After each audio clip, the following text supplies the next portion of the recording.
வாழ்க்கை ஏன் தான் அப்படி பண்ணுன்னு தெரில கைஸ். என்ன பண்ண தெரில. இப்போ பாருங்கள், இதில் இருக்கிற மொத்த குட்டியும் காலி ஆயிடுச்சு கைஸ். என்கிட்ட காசு பணம் எதுவும் இல்லை. என்கிட்ட கோழி முட்டை தான் இருந்துச்சு. சரி, அந்த முட்டையை வச்சு முன்னேறலாம் சொல்லி நான் பண்ணேன். என்கிட்ட இந்த கோழி முட்டைலாம் அடை வச்சு ஒரு முட்டையில் 8 குஞ்சோ 10 குஞ்சோ போச்சுங்க கைஸ். எல்லாம் 3.5 மாதம் 4.5 மாதம் குட்டிங்க கைஸ். இங்கே பாருங்கள் கைஸ், இந்த நோயின்னு ஒன்று பாருங்கள். அந்த நோய் வந்ததுக்கு முக்கியமான காரணமே அது என்ன சொல்கிறது, தடுப்பூசி போடாமல் தான் கைஸ். நீங்கள் தடுப்பூசி போட்டுருங்க. இது கவர்மெண்ட் தப்பா ஏன் தப்பா தெரில. நான் 2-3 வாரமாக போயிட்டு வந்தேன் கைஸ். இருந்தாலும் அங்கே மருந்து வரல, மருந்துன்னு சொன்னாங்க கைஸ்.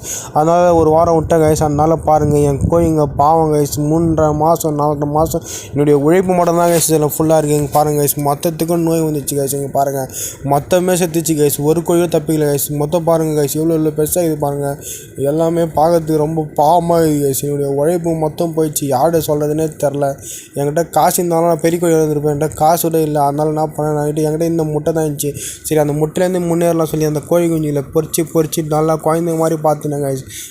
இன்னி யார் மேலே தப்பு சொல்லவே தெரில கைஸ். நான் இன்னி அந்த தடுப்பூசி போட்டுடலாம் கைஸ். நான் தடுப்பூசி போடுறதுக்கு நான் போய் கேட்டேன் கைஸ். இல்லை சொல்கிறாங்க கைஸ், அது நான் கொஞ்சம் காசு அதிகமாகனு சொல்கிறதுக்காக நம்ம அந்த தடுப்பூசி 600 கைஸ் ஒரு இது. அதனால் அதை வாங்கிறதுக்கு நான் கொஞ்சம் இது பண்ணேன் கைஸ். அதனால் பார்த்து என் கோழிங்க பாருங்கள் கைஸ், எல்லாம் செத்துச்சு கைஸ். கொத்தா செத்துச்சு கைஸ். என்ன தான் மருந்து போடலாம் ஒன்றுமே வேலைக்கு ஆகலை கைஸ். இங்கே பாருங்கள் கைஸ், இப்போது ஒரு கோழி டெய்லி பார்த்தீங்கன்னா அப்படியே 2 3 செத்துட்டீங்க கைஸ். என்ன பண்ணுறது, இந்த வீடியோ எதுக்காக போகிறேன்னு பார்த்தீங்கன்னா, நீங்கள் கொஞ்சம் கூட இது யோசிக்காதீங்க. தயவு செய்து சொல்கிறேன், கோழி வளர்கிறவங்க எல்லோரும் தடுப்பூசியை கண்டிப்பாக போட்டுருங்க கைஸ். அந்த வெள்ளைக்கறி சொன்ன பாருங்கள் கைஸ், எவ்வளோ பெரிய கோழி பாருங்கள் கைஸ். முட்டை போடுங்க கைஸ். 2 மாதத்தில் பாருங்கள் கைஸ், எல்லாம் குட்டிங்க பெருசுங்கன்னு சொல்லி எல்லாமே செத்துச்சு கைஸ். இங்கே பாருங்கள் கைஸ், இங்கே ஒரு குட்டிங்க செத்து இருக்குது. இந்த எவ்வளோ சாவு நல்லா பார்க்கவே முடியல கைஸ். அங்கங்கே செத்துக்கிறது கொத்தாக பாருங்கள் கைஸ்.